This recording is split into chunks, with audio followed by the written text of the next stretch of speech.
SG. But for Execration, feeling ko, yung tempo control nila, may skill shot lang. Kumbaga pag kumagat ang kanilang Abyssal Arrow o kumagat yung eject sa tamang target, mabibreak nila yung tempo na meron ang Evos SG. But I love this Popolin Koopa pick, ha. Talagang gusto nilang tapatan ang ibibigay ng Selena.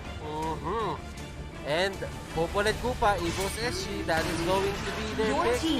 And Execration, Lunox naman na kanila tinanggal. Well, for Evos SG, tinanggal nila yung Lord na pwedeng gamitin ni KLVJ. Actually, I like the Popolin Koopa pickup from Evos SG. There's no Farsa potential anymore as they already saw Selena and Harith. Now you have to take out the Lancelot of KLVJ. Even if it's not the best assassin that Execration has played, it's really good against the lineup of Evos SG. Yung Popolin Koopa, Benedetta, and Granger, napakahirap labanan ng Lancelot if you have these three heroes. Unless they're willing to let go of the Lancelot and pick up something on the sideline, like for example, the Parats. Para lang may ma-maximize nila yung fact na pwede kasing i-pick ni Execration yung Selena tsaka Lancelot. So most likely parang, alam mo, tinetelegraph lang ni Evos SG. Okay, maglalan Selena sa Exe, ang ganda ng first pick Barat sa atin sa second phase. Yeah, and they ban out the Pakito. Ibig sabihin, inopen nila yung sinasabi mong Lancelot and Execration. They ban out the Farsa, even if it's more of a reactive. Kumbaga, ayaw nilang may kalaban na Farsa on Evos SG side. Now, they have actually ang daming options ng Execration dito ngayon against Evos SG. The Selena against the Popolin Koopa alone would be a battle of information. But apart from that, the tempo could easily switch between two teams. The early damage coming in from Granger and Benedetta versus yung early potential na tumama yung mga skill shots neto ni Selena to the follow-up of the Jawhead. Again, Execration versus Evos SG, based on the first 3 picks alone, talagang magiging ano yung term nyo doon, yung pag sobrang ma-action Bakbakan. Bakbakan? Well, balagbagan. Action Jackson. Madami. Hinahanap ko yung term eh. Kasi merong Action Jackson eh. Marami. Ayan ay Lance. Lance. I like it. Lance and Uranus. Ang last pick ng Execration, last 2 picks rather, Evos SG, they go for Rafaela, which means there is a probability na kumuha na sila ng tank side laner. Kasi nga medyo kulang yung kanilang tanking potential. There's two ways to go about this for USS. Tama yung sinabi ni Batis kanina, tank, semi-tank actually, like the heroes of Yuzong, Babarats. Pero one thing that they could go for is they can flex the Benedetta XP lane and they can actually go for a Hayabusa gold lane. Wow, that is gonna be a big turn for Evos SG if ever. But I want to point out the Rafaela pick. I like this Rafaela pick mainly because it answers a lot of the... Oh wow, they're actually gonna flex the Benedetta, but they're not gonna go for a gold lane Hayabusa. They're gonna go for the Alice instead in the gold lane. Panapat dito kay Kendra. It is a great catch. Madali siyang makapag-zone out ng mga tao sa sarili nilang mga comfort zone, specifically yung mga Zaman Force. And this is going to be interesting. Evos SG, are they gonna take us to a game number 3? But right now, we will introduce the players with their heroes. At kung hindi tayo papasok sa Land of Dawn, yung bilog na naman ay lalabas anytime soon. Nasaan yung sound effect? Hindi nyo naman ginawa eh. Ba't yung sa akin inaasa lahat? Ay, pasensya na kapatid. Papasok na tayo sa ating game number 2. Ano yan? Ako na play-by-play, ako pa sound effects? Siyempre, kaya ka nga. Alam mo, dagdag bayad yun. Dagdag 500 per game. 500 per sound effect. Pero mamaya na tayo mag sound effects. Let's head out to the Celestial Palace for game number 2, the Evos SG versus Execration. And I think this is standard rotations coming in for the side of Evos SG. Medyo gusto lang nilang maging safe, kumbaga. Tinitikitan na nila si Granger. Alam nila kung ano nangyari in game 1. Yeah, you know what? Honestly, I would have preferred the Esmeralda pick for Evos SG over the Alice. Kasi gets ko yung idea. You're against Uranus, pero you're also against a Harem. Medyo losing match na kagad yun for Evos SG. Esmeralda was the perfect pick if they want to go that route, no? Yung mage side lane na kaya lumaban against Execration. But then again, what Alice provides for Evos SG is the constant lane pressure and the mobility factor of the hero. Something that is really important against the likes of Selena's, Lancelot, even against the Jawhead.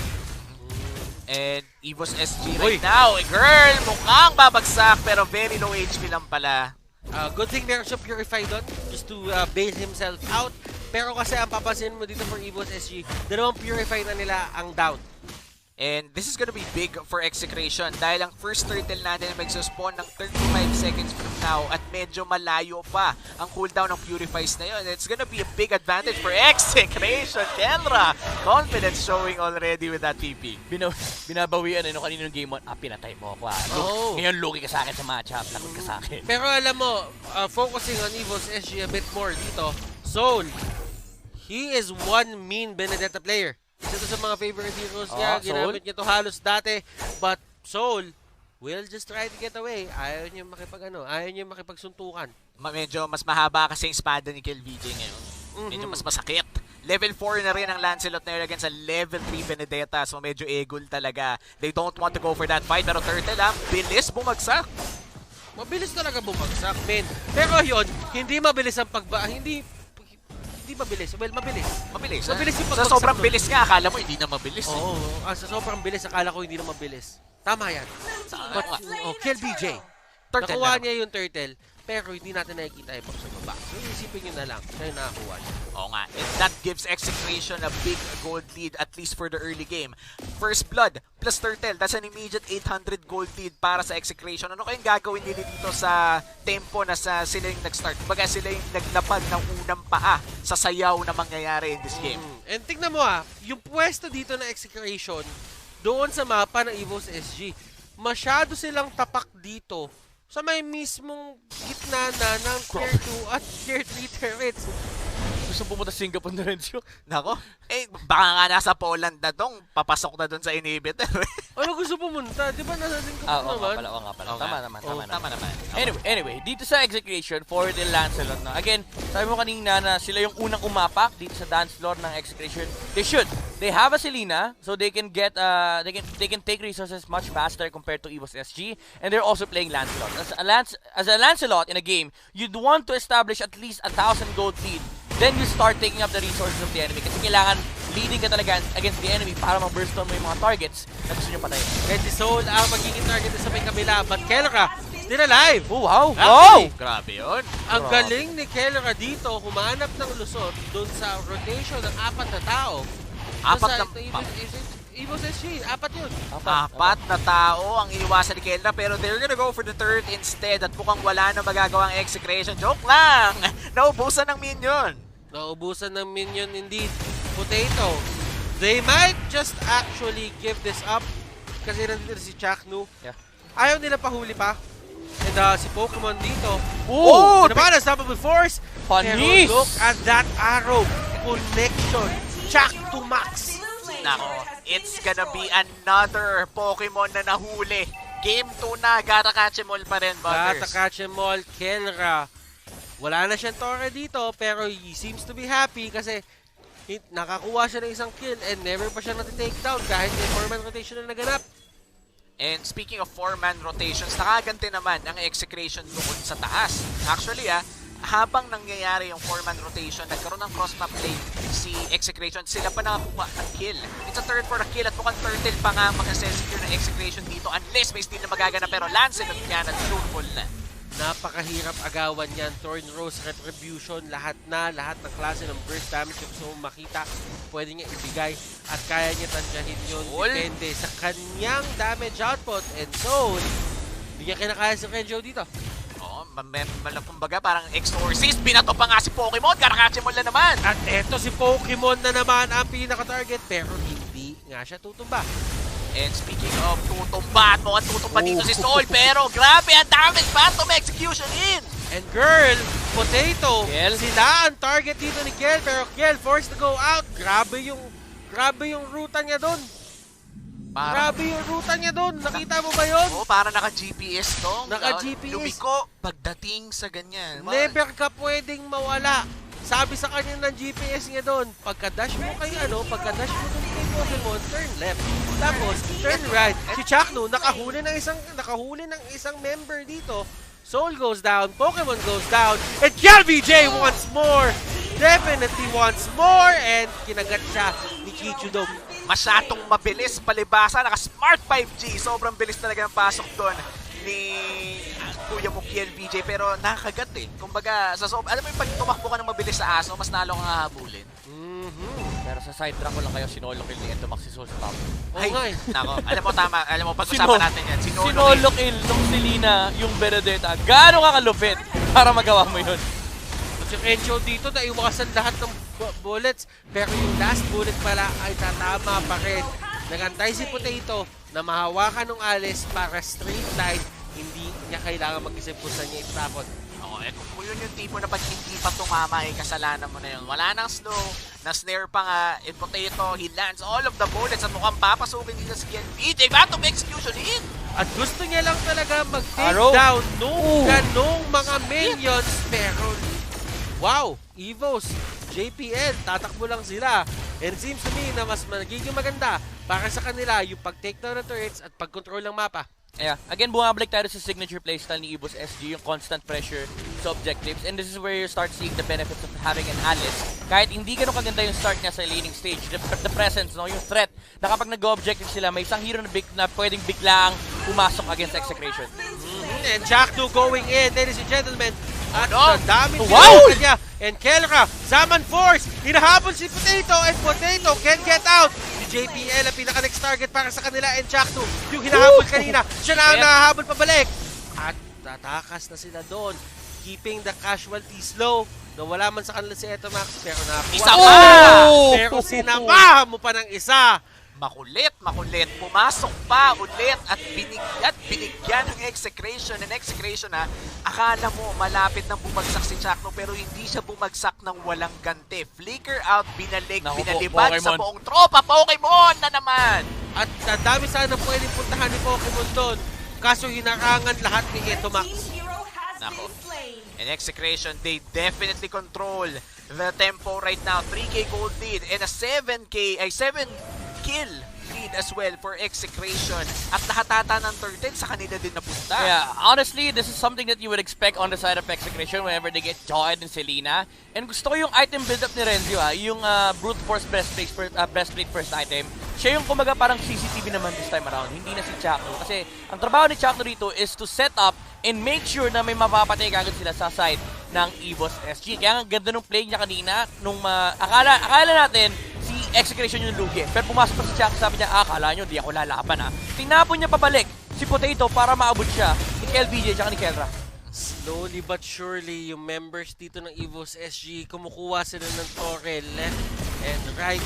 Habang si Renzo naman, kinokontrol niya itong baba para makuha yung mga turrets. Renzo? This looks like the second turret at 1/4 HP. Hindi pa tutumba dito, pero sabi nila Kelra, sige, may sumagot doon.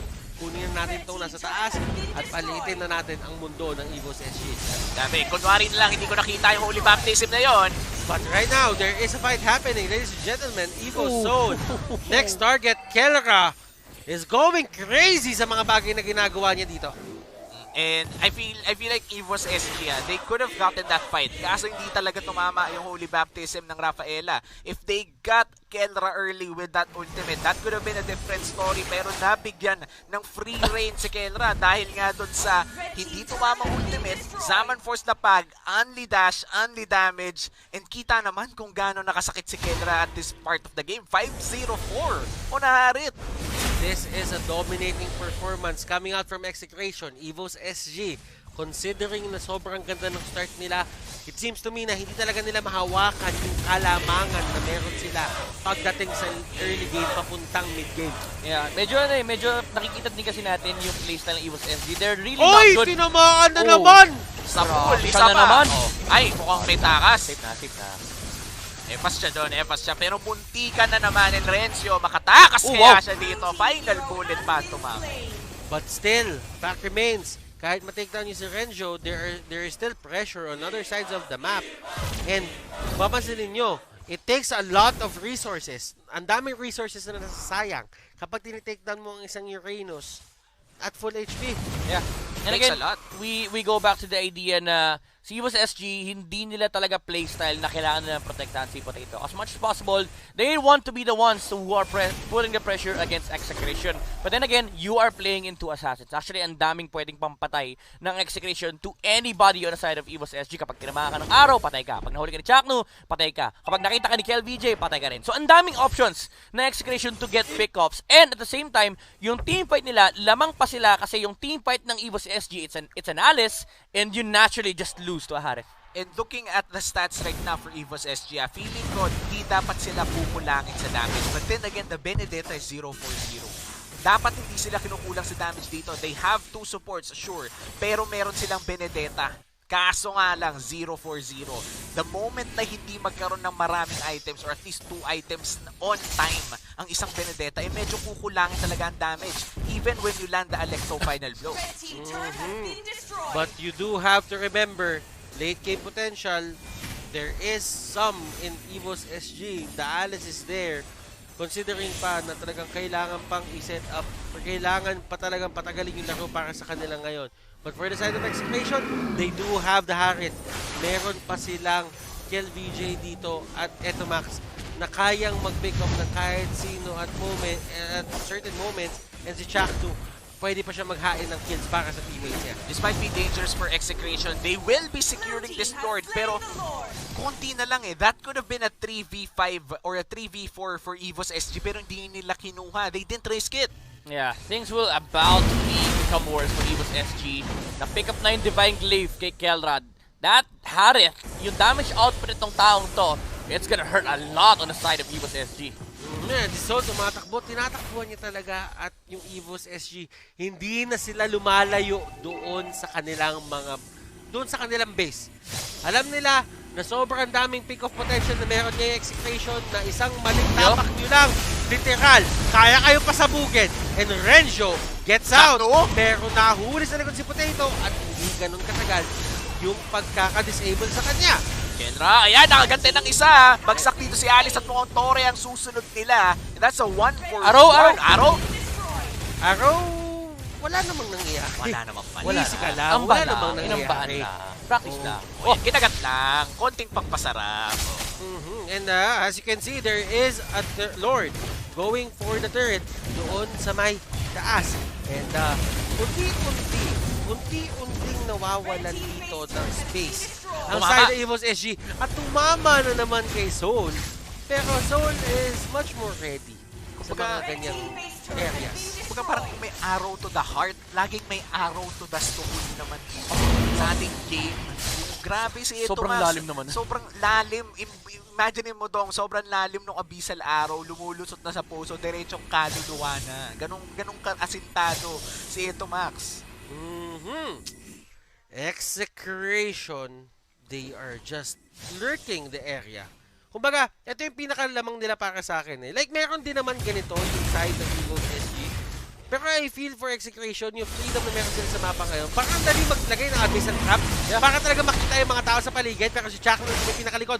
And they're just gonna back off. Ayaw nila mag-engage. Disengage lang sila. I mean, at this point, Execration, they're just looking to get all the resources on the side of Evos SG. Kapag may tinama ng araw, we go for it. Kapag may lumabas at natala na ng Chaknu, we go for it. Pokemon! Naku po, meron siyang truncheon dito, pero this might be a disaster for Evos SG. Rapo, mapasok. Yung pana hindi tatama, pero walang silang pakialam doon. Renjo and the others, they go in. Binato pa ni Chaknu si Renjo palabas para save siya. 2 members on the side of Evos SG down. Renjo and the others, andito sila sa area, and si Selena nasa labas. Bato na siya ng bato ng pana at hindi na naman tatama, pero those are good arrows kasi laging nasa-zone out, laging na-isolate yung ibang members ito sa side ng Evos SG. At eto na si KLVJ going in! Phantom Execution! Tumaba sa karamihan! And that is going to be it. Walang buhay dito para sa side ng Evos SG and Execration. They take the series with a 2